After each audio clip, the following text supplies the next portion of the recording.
ಕರ್ನಾಟಕ ಸರ್ಕಾರ 9ನೇ ತಾರೀಕು ಮುಖ್ಯಮಂತ್ರಿಗಳ ನಿರ್ದೇಶನದ ಮೇರೆಗೆ ಅಂತ ಒಂದು ಆದೇಶವನ್ನು ವಕ್ಫ್ ಸಂಬಂಧಿಸಿದಂತೆ ಹೊರಡಿಸಿದೆ.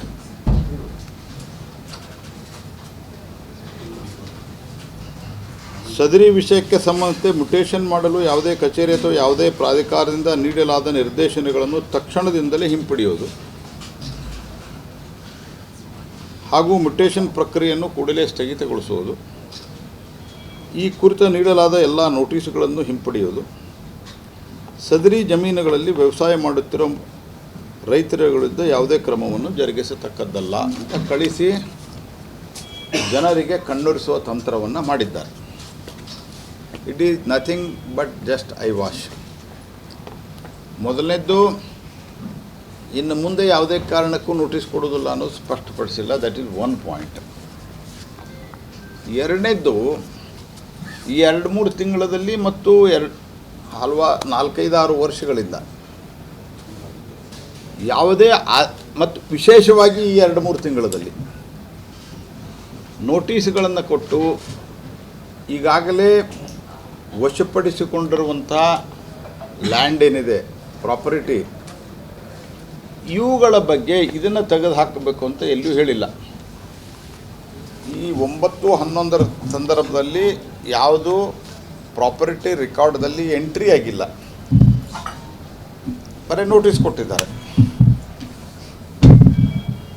ಅವುಗಳಿಗಷ್ಟೇ ಇದು ಅಪ್ಲೈ ಆಗತ್ತೆ. ಆಲ್ರೆಡಿ ಯಾರ್ದು ಈಗಾಗಲೇ ವಶಪಡಿಸ್ಕೊಂಡು ಬಿಟ್ಟಿದ್ದಾರೆ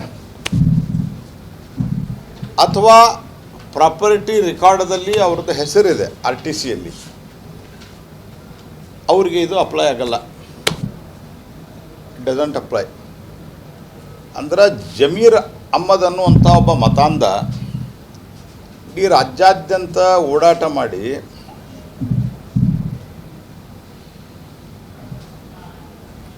ವಕ್ಫ್ ಅದಾಲತ್ಗಳನ್ನು ನಡೆಸಿ ಏನು ವಕ್ಫ್ಗೆ ಟ್ರಾನ್ಸ್ಫರ್ ಮಾಡಲಿಕ್ಕೆ RTCಯಲ್ಲಿ ನಮ್ಮಲ್ಲಿ ಉತ್ತಾರ ಅಂತ ಹೇಳ್ತಾರೆ, ಪಹಣಿ ಪತ್ರಿಕೆ ಅಂತ ಹೇಳ್ತಾರೆ, ಬೇರೆ ಬೇರೆ ಕಡೆ ಅದರಲ್ಲಿ ಎಂಟ್ರಿ ಮಾಡಿಸಿದಾನೆ. ಅದರ ಗತಿ ಏನು?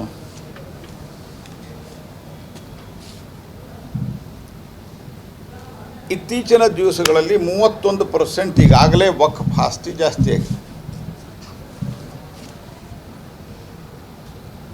ಉದಾಹರಣೆಗೆ ಭಾಳಷ್ಟಿದೆ, ಒಂದೇ ಉದಾಹರಣೆ, ಭಾಳ ಉದಾಹರಣೆ ಹೇಳಲಿಕ್ಕೆ ಹೋಗೋದಲ್ಲ ಎಲ್ಲ, ಯಾಕಂದರೆ ನೀವೆಲ್ಲ ಟಿ ವಿಯಲ್ಲಿ ನಮಗಿಂತ ಜಾಸ್ತಿ ಹೇಳಿದ್ದೀರಿ. ನಾನು ಮತ್ತು ಗೋವಿಂದ ಕಾರಜೋಳ ಅವರು, ಸಿದ್ದೇಶ್ ಅವರು ಇದರಲ್ಲಿ, ರವಿಕುಮಾರ್ ಅವರೆಲ್ಲ ಹಾನಗಲ್ ತಾಲೂಕಿನ ಹರಣಗಿ ಅನ್ನೋ ಗ್ರಾಮಕ್ಕೆ ಹೋಗಿದ್ವಿ. 2015ರಲ್ಲಿ ವಕ್ಫ್ ಅಂತ ಎಂಟ್ರಿ ಮಾಡಿ 1964ರಲ್ಲಿ ಖರೀದಿ ಮಾಡಿದ ಜಮೀನನ್ನು police van, AC, assistant commissioner ಎಲ್ಲ ಬಂದು ಊರಲ್ಲಿ ಮೈಕಲ್ಲಿ ಅನೌನ್ಸ್ಮೆಂಟ್ ಮಾಡಿದ್ದಾರೆ, ಯಾರೂ ಹೊರಗಡೆ ಬರಬಾರ್ದು, ಯಾರಾದರೂ ಹೊರಗಡೆ ಬಂದರೆ ಅವರಿಗೆ ಕಾನೂನಿನ ಕ್ರಮ ಕೈಗೊಳ್ಳಲಾಗುವುದು, ಬಂಧಿಸಲಾಗುವುದು, ಲಾಠಿ ಚಾರ್ಜ್ ಮಾಡಲಾಗುವುದು ಅಂತ ಅನೌನ್ಸ್ಮೆಂಟ್ ಮಾಡಿ ಬೆಳೆದು ನಿಂತಹ ಬೆಳೆಗಳನ್ನು ನಾಶ ಮಾಡಿ, ಆ ರೈತ ಹೇಳಿದ್ದು ಹತ್ತಿ ಇನ್ನೊಂದು 20 ದಿವಸ ಆದರೆ ಹತ್ತಿ ತಗೊಂಡ್ಬಿಡ್ತಾಯಿದ್ದೆ, 1 ತಿಂಗಳಾದರೆ ಕಬ್ಬು ಕಟಾವು ಮಾಡ್ತಾಯಿದ್ದೆ, ಇನ್ನೊಂದು 4-5 ವಾರ ಮೆಕ್ಕೆಜೋಳವನ್ನು ತಗೊಳ್ತಾ ಇದ್ದೆ. ಅಂದರೆ ನಾನು ಅದನ್ನು ಕಟಾವು ಮಾಡ್ತಾಯಿದ್ದೆ. ಅವನ್ನೆಲ್ಲವೂ ರೂಟರ್ ಹೊಡೆದು ಹಾಳು ಮಾಡಿ ನನ್ನ ಜಮೀನು ತಗೊಂಡ್ರು, ಕಸ್ಕೊಂಡ್ರು. ಆ ಜಮೀನು ಮುಕಾಶಿ ಅನ್ನೋ ಒಂದು ಟ್ರಸ್ಟ್ ಕೊಟ್ಟರೆ, ಆ ಮುಕಾಶಿ ಅನ್ನುವಂಥ ವ್ಯಕ್ತಿ ಅಲ್ಲೇ ಉಳಿಮೆ ಮಾಡ್ತಾಯಿದ್ದಾನೆ. ಇನ್ನೊಬ್ಬ ವ್ಯಕ್ತಿ ಮುಕಾಶಿ ನಾವೇನು ಟ್ರಸ್ಟು ಮಾಡಿದ್ದ, ಆ ಟ್ರಸ್ಟಿಗೆ ಕೊಟ್ಟಿರೋದು ವಕ್ಫ್ ಅಂಥೇಳಿ, ಅವನು ಸ್ವಂತದ ಉಳಿಮೆಯನ್ನು ಮಾಡ್ತಾಯಿದ್ದಾನೆ, ಹಜರತ್ ಮುಕಾಶಿ ಅಂತ. ಅದಾದ ನಂತರ ಎಷ್ಟೊಂದು ನಿರ್ಲಜ್ಜ, ಮತಿಗೆಟ್ಟ, ಭ್ರಷ್ಟ ಸರ್ಕಾರ ಇದೆ ಅಂತಂದ್ರೆ, ಆ ವ್ಯಕ್ತಿ ಬಂದು ಇದು ನಮಗೂ ಗೊತ್ತಿರಲಿಲ್ಲ, ನಮಗೂ ಹೇಳಿಲ್ಲ ಆತ. ನನ್ನ ಪಕ್ಕದ್ದೇ ಕಾನ್ಸ್ಟಿಟ್ಯೂನ್ಸಿ ಅದು, ಸಿದ್ದೇಶಣ್ಣಗೂ ಪಕ್ಕದ್ದೇ ಕಾನ್ಸ್ಟಿಟ್ಯೂನ್ಸಿ. ಅಲ್ಲ, ಒಟ್ಟು ನಿಮ್ಮ ಪಕ್ಕದ್ದು. ಹಾಂ, ಆತಂದು ಆ ಬೆಳೆ ಬೆಳಿಲಿಕ್ಕೆ ಸಾಲ ಮಾಡಿದ್ದ, ಅದನ್ನು ಕಿತ್ತು ಹಾಕಿದ್ರು.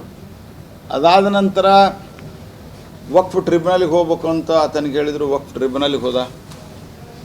ಅದಾದ ನಂತರ ಸಿವಿಲ್ ಕೋರ್ಟು, ಅದು ಎಲ್ಲದಕ್ಕೂ ಬೆಳೆ ಸಾಲ ಪ್ಲಸ್ ಕಾನೂನಿನ ಹೋರಾಟಕ್ಕೆ ಸಾಲ. ಕೊನೆಗೆ ಅದೇ ಜಮೀನಲ್ಲಿ ಹೋಗಿ ಅವನು ಆತ್ಮಹತ್ಯೆ ಮಾಡ್ಕೊಳ್ತಾನೆ. ಸರ್ಕಾರ ನಮ್ಮ ಗಮನಕ್ಕೆ ಬಂದ ನಂತರ ತೇಜಸ್ವಿ ಸೂರ್ಯ ಟ್ವೀಟ್ ಮಾಡಿದರೆ ತೇಜಸ್ವಿ ಸೂರ್ಯನ ಮೇಲೆ ಮತ್ತು ಮಾಧ್ಯಮದ ಕೆಲವು ಚಾನೆಲ್ಗಳ ಮೇಲೆ FIR ಮಾಡ್ತಾನೆ. ಸಂಪಾದಕರ ಮೇಲೆ. ಅಂದರೆ ಎಂಥ ಅಹಂಕಾರ, ಎಂಥ ತುಷ್ಟೀಕರಣ. ಹಾಗಾಗಿ ನಾನು ಡಿಮಾಂಡ್ ಮಾಡ್ತೀನಿ, ವಕ್ಫ್ದಲ್ಲಿ ಅದಾದ ನಂತರ ಸುಪ್ರೀಂ ಕೋರ್ಟು ಆರ್ಡರ್ ಆಗಿದೆ ಒಂದು ಕೇಸ್ದಲ್ಲಿ. ಆ ಸುಪ್ರೀಂ ಕೋರ್ಟ್ ಆರ್ಡರ್ ಪ್ರಕಾರವಾಗಿ ಬರೇ ನಾನು ಕನ್ನಡದಲ್ಲಿ ನಿಮ್ಗೆ ಹೇಳ್ತೇನೆ, ಉಳಿದದ್ದು ಅದ್ರ ಕಾಪಿ ಬೇಕಂದ್ರೆ ಆಮೇಲೆ ಕಳಿಸ್ತೇನೆ. ಆಸ್ತಿ ಮಾಲಕರಿಂದ ವಕ್ಫ್ ಬೋರ್ಡ್ಗೆ ಯಾವುದೇ ಮಾರಾಟ ಪತ್ರ ಅಥವಾ ಉಡುಗೊರೆ ಪತ್ರ ಅಥವಾ ಅನುದಾನ ಪತ್ರ ಇಲ್ಲದಿದ್ದರೆ, ಏನಾದರೂ ಒಂದು ಇರ್ಬೇಕು ಅವ್ರ ಕಡೆ. ನಾಳೆ GM ಸಿದ್ದೇಶ್ವರ ಅವ್ರ ಕಾಲೇಜಿದು ವಕ್ಫ್ ಅಂತ ಅನ್ನೋಕ್ಕೆ ಬರಲ್ಲ, ಅವ್ರಿಗೇನಾದ್ರು ಡಾಕ್ಯುಮೆಂಟ್ ಇರ್ಬೇಕು. ಈಗಿರೋ ಕಾನೂನು ಹೆಂಗಿದೆ? ಸೂರ್ಯ ಟ್ವೀಟ್ ಮಾಡಿದರೆ ತೇಜಸ್ವಿ ಸೂರ್ಯನ ಮೇಲೆ ಮತ್ತು ಮಾಧ್ಯಮದ ಕೆಲವು ಚಾನೆಲ್ಗಳ ಮೇಲೆ FIR ಮಾಡ್ತಾನೆ. ಸಂಪಾದಕರ ಮೇಲೆ. ಅಂದರೆ ಎಂಥ ಅಹಂಕಾರ, ಎಂಥ ತುಷ್ಟೀಕರಣ. ಹಾಗಾಗಿ ನಾನು ಡಿಮಾಂಡ್ ಮಾಡ್ತೀನಿ, ವಕ್ಫ್ದಲ್ಲಿ ಅದಾದ ನಂತರ ಸುಪ್ರೀಂ ಕೋರ್ಟು ಆರ್ಡರ್ ಆಗಿದೆ ಒಂದು ಕೇಸ್ದಲ್ಲಿ. ಆ ಸುಪ್ರೀಂ ಕೋರ್ಟ್ ಆರ್ಡರ್ ಪ್ರಕಾರವಾಗಿ ಬರೇ ನಾನು ಕನ್ನಡದಲ್ಲಿ ನಿಮ್ಗೆ ಹೇಳ್ತೇನೆ, ಉಳಿದದ್ದು ಅದ್ರ ಕಾಪಿ ಬೇಕಂದ್ರೆ ಆಮೇಲೆ ಕಳಿಸ್ತೇನೆ. ಆಸ್ತಿ ಮಾಲಕರಿಂದ ವಕ್ಫ್ ಬೋರ್ಡ್ಗೆ ಯಾವುದೇ ಮಾರಾಟ ಪತ್ರ ಅಥವಾ ಉಡುಗೊರೆ ಪತ್ರ ಅಥವಾ ಅನುದಾನ ಪತ್ರ ಇಲ್ಲದಿದ್ದರೆ, ಏನಾದರೂ ಒಂದು ಇರ್ಬೇಕು ಅವ್ರ ಕಡೆ. ನಾಳೆ GM ಸಿದ್ದೇಶ್ವರ ಅವ್ರ ಕಾಲೇಜಿದು ವಕ್ಫ್ ಅಂತ ಅನ್ನೋಕ್ಕೆ ಬರಲ್ಲ, ಅವ್ರಿಗೇನಾದ್ರು ಡಾಕ್ಯುಮೆಂಟ್ ಇರ್ಬೇಕು. ಈಗಿರೋ ಕಾನೂನು ಹೆಂಗಿದೆ? ಮೋಸ್ಟ್ ಅನ್ಫಾರ್ಚುನೇಟ್ಲಿ ಏನೋ ಒಂದು ಕಾರಣ ಹೇಳಿ ಇದು ನಮ್ಮದು ಅಂತ ಹೇಳ್ಬೋದು. There is possibility. ನಾನು GM ಸಿದ್ದೇಶ್ವರ ಉದಾಹರಣೆ, ಕಾಲೇಜ್ ಉದಾಹರಣೆ ಹೇಳಿದಾಗ ಈಗ ಅದು ಸ್ವಲ್ಪ ನಮಗೆ ಹಾಸ್ಯಾಸ್ಪದ ಅಂತ ಅನ್ನಿಸ್ಬೋದು. ಅನೇಕ ಸಿಟಿಗಳಲ್ಲಿ ಸರ್ವೆ ಶುರು ಮಾಡಿದ್ದಾರೆ ವಕ್ಫ್ ಆ್ಯಕ್ಟ್ ಮಾಡೋದಕ್ಕೆ, ವಕ್ಫ್ ಆ್ಯಡ್ ಮಾಡೋದಕ್ಕೆ. ನಮ್ಮ ಹುಬ್ಬಳ್ಳಿ ಧಾರವಾಡದಲ್ಲಿ ನಡೀತಾ ಇದೆ, ದಾವಣಗೆರೆಯಲ್ಲಿ ನಡೀತಾ ಇದೆ.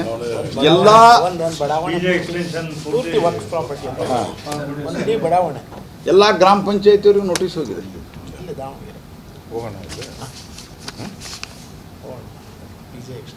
ಮತ್ತು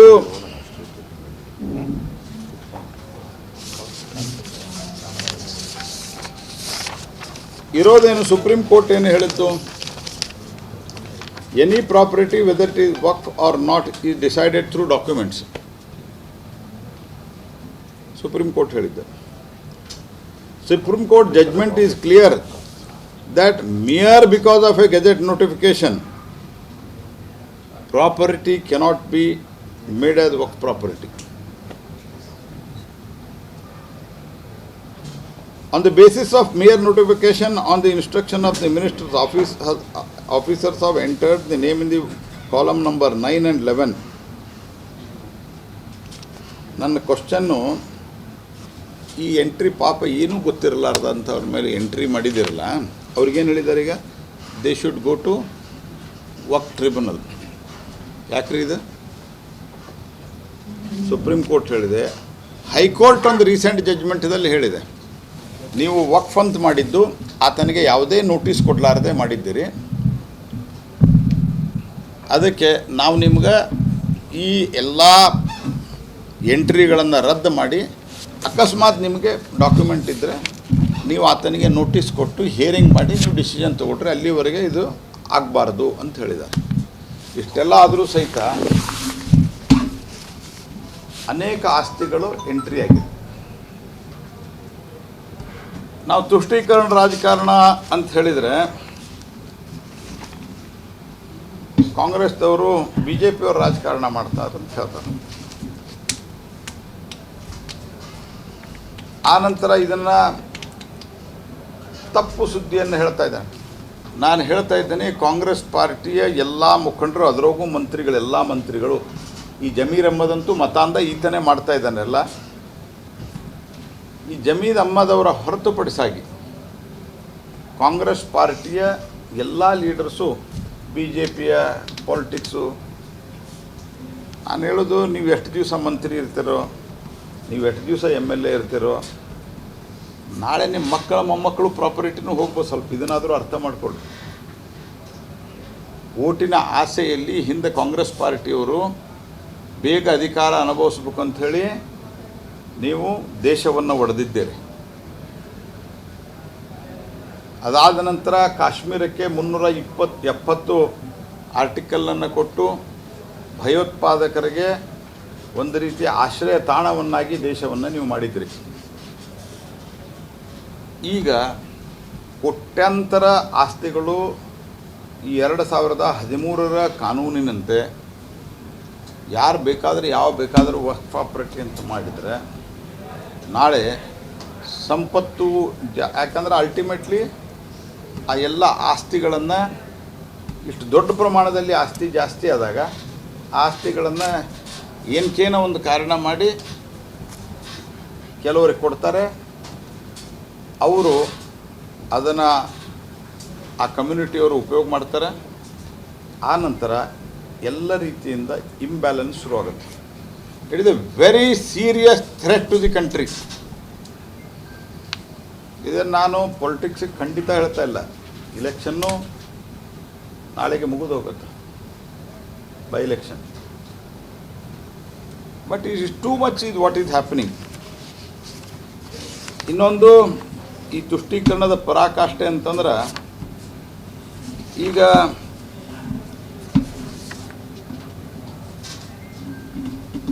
ಡೆಕ್ಕನ್ ಹೆರಾಲ್ಡ್ದಲ್ಲಿ ಬಂದಿದೆ, ಸುವರ್ಣ TVಯಲ್ಲಿ ಬಂದಿದೆ, ಬೇರೆ ಪತ್ರಿಕೆಯನ್ನು ಡಿಟೇಲಾಗಿ ನಂಗೆ ನೋಡಲಿಕ್ಕಾಗಿಲ್ಲ. ಕಾಂಟ್ರಾಕ್ಟ್ಗಳಲ್ಲಿ ಮುಸಲ್ಮಾನ್